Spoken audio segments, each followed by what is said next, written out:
Back to the deep dive. Okay, so you've navigated the early stages, you got past the recruiter, you managed the technical screens, and now, well, now you're staring down the final boss, right? The panel interview. Mm-hmm. That's often where it all comes together or falls apart. Exactly. And success so often seems to hinge on maybe just two questions. And they're the ones, let's be honest, everyone kind of dreads answering. They really are. So our mission today is pretty focused. We want to give you, the listener, a kind of surgical strike plan for handling these really high-stakes moments. Okay. We've looked closely at the source material, dug into the strategic language it recommends. The goal is to help you turn those classic, almost mandatory questions, the ones, why should we hire you, and what's your greatest weakness, Ugh, those two. into really solid demonstrations of your actual value. Not just surviving them, but winning with them. Right, so the value proposition for you listening is pretty straightforward. Mhm. We're aiming to give you the exact words, the frameworks that sound professional, confident, and this is key backed up by actual evidence, often numbers. Yes, precisely. Actionable stuff. Okay, let's jump straight in then. Yeah. How do you master that positive sell, the why hire me moment? All right. So, starting with, why should we hire you? Now, this is your big chance, really, to set yourself apart. But the first bit of tactical advice we pulled from the notes is maybe a little counterintuitive. Oh, how so? Avoid starting your answer with the word because. Huh. Really, because? Yeah. That feels like the most natural starting point. Like, because I have these skills, why avoid it? Well, it seems natural, but think about the psychology. Starting with because immediately puts you in a position of justifying yourself, almost defending your credential. Okay, I see that. You're already on the back foot. Exactly.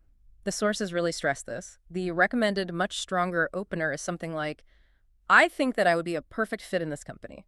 Oh, okay. That lands differently, doesn't it? It sounds, well, more confident. Like you already belong there. It does. It shifts the whole dynamic. You're positioning yourself not just as, an applicant hoping they'll pick you, but almost as a colleague stating a fact they just need to recognize. Right. It subtly moves the interviewer from, is this person qualified, Yeah. to, okay, they seem qualified, let's hear the details. Precisely.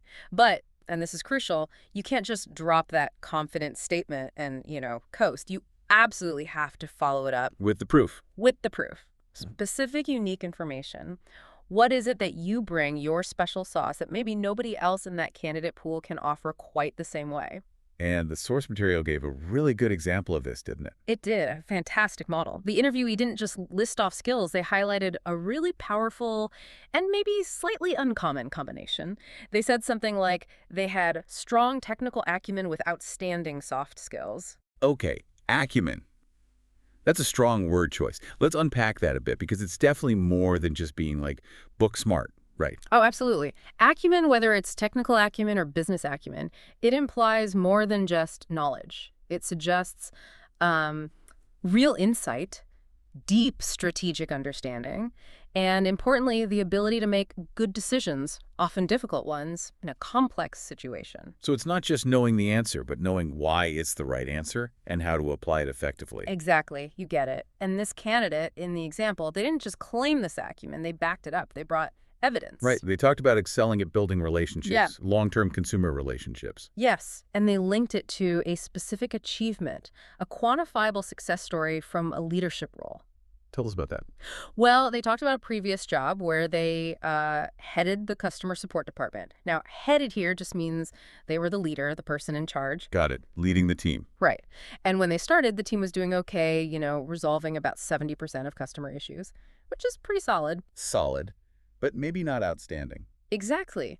And this person recognized that plateau wasn't good enough. They identified a need. The support staff needed better technical preparation to handle more complex problems themselves. Okay, so identifying the problem is one thing, but what did they do?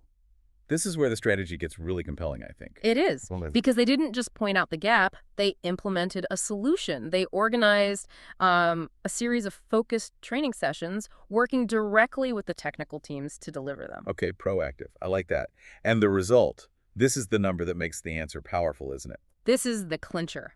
That customer problem resolution rate, it jumped from 70% all the way up to 90%. Wow. Okay, a 20-point increase. That's huge. It's massive. Think about what that single number demonstrates. It shows initiative, strategic thinking, planning, collaboration across departments, and crucially, measurable, significant success. Yeah, you can't really argue with a number like that. It's not just saying I improved things. It's showing how much. You're basically showing them exactly what kind of impact you could have on their bottom line, on their customer satisfaction. Precisely. It's hard for an interviewer to ignore that level of proven ability. Okay, so you've laid out the confident opener. You've delivered the specific proof with numbers. What's the final step for this question? The notes mentioned something they called a magical sentence. I'm always a bit skeptical about magical things in interviews. Hey, I get the skepticism. Maybe magical is a bit much, but it's powerful in its simplicity and its effectiveness. It acts as that final strong bridge, connecting your past proof to their future need. Okay, what is it?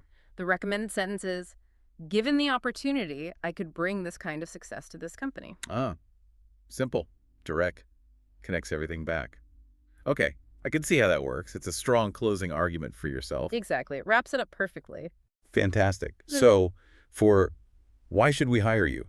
Confidence, specific proof, quantifiable results, and that strong closing link.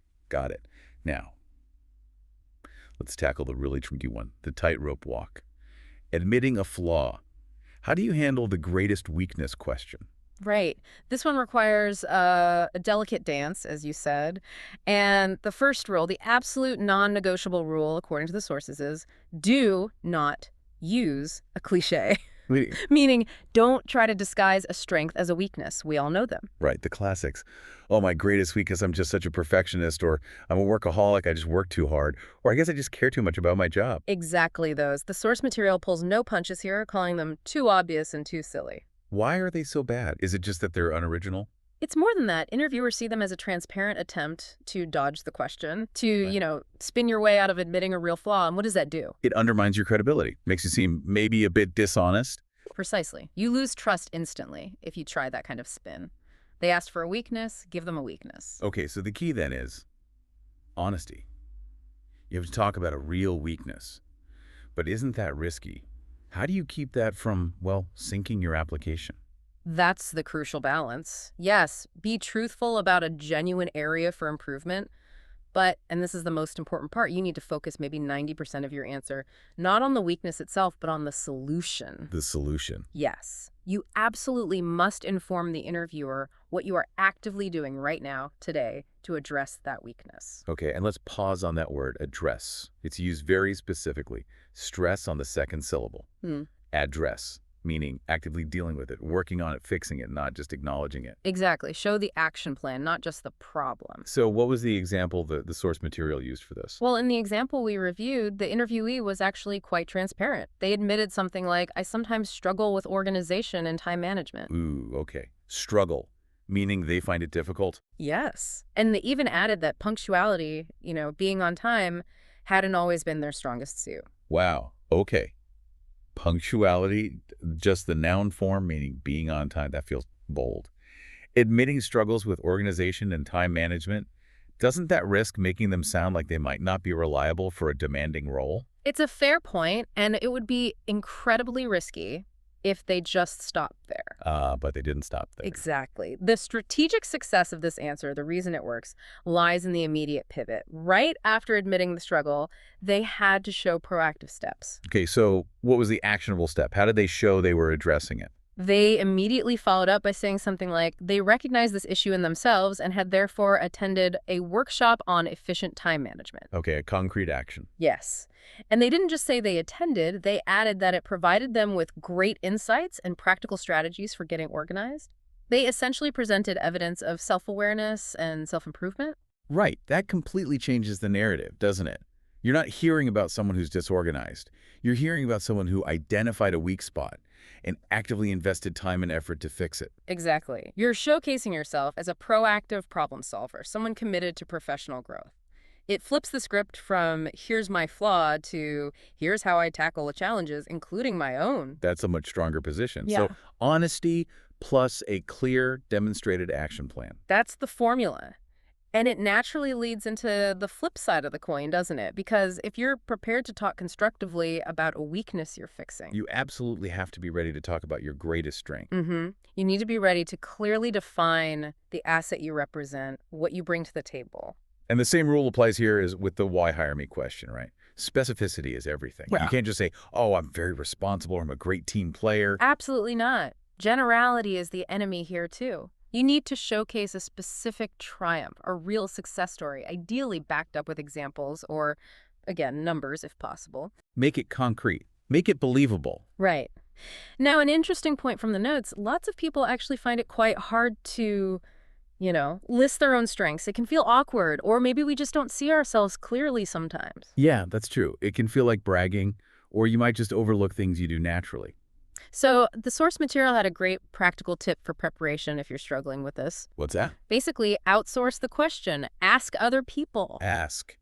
Like colleagues, friends. Exactly. Ask former colleagues you trust, maybe mentors, even close friends who know your work ethic. Ask them, what do you genuinely think my greatest strengths are? Huh. That's actually really clever. Get an outside perspective. It is. It can help you build a narrative that's not only authentic, but might also highlight valuable skills or qualities that you perhaps underestimate in yourself because they just come easily to you. Yeah, it bypasses that internal modesty filter or maybe just blind spots we all have. Yeah. Okay, good practical advice. Definitely. And, the proof that this whole approach works, the confident why hire me with numbers and the honest weakness with a solution is right there in the outcome described in the source material. What happened with the candidate in the example? The interviewer was apparently very pleased with these answers and critically confirmed they were shortlisting the candidate for the next round. Okay, shortlisting. Let's just clarify that for everyone listening. That means they were selected from the larger pool of applicants to be part of a smaller final group from which the hiring decision would be made. Correct. Getting onto that shortlist, securing that second or final interview, is a clear sign that this strategy, this way of answering, was effective. It hit the mark. It absolutely demonstrates the approach works in practice. Okay, so let's quickly recap the core strategies we've dug into today. Sounds good. For why should we hire you? Lead with confidence, that perfect fit idea. Don't start with because. And immediately follow up with specific, unique proof, ideally a quantifiable success story. Finish with that strong closing sentence linking your success to their company. Perfect summary. And for your greatest weakness, be honest about a real area for improvement, but pivot quickly and focus almost entirely on the specific, demonstrable actions you are currently taking to address it and improve. Show progress, not perfection. Honesty plus a solution. Oh. Got it. Okay, that covers the two big questions. Right. But as we wrap up, maybe one final provocative thought for you, the listener, to mull over. This comes from looking at the broader context of the source material we reviewed. Okay. We focused really heavily today on the CV, strengths, weaknesses, areas where this kind of strategic, numbered, maybe even jargon-rich language feels quite natural once you think about it. But the preparation guide also mentioned other standard sections like educational background and your overall work experience history. Ah, right. The stuff that seems more straightforward, perhaps, just listing facts. Exactly, or so it seems. But here's the thought.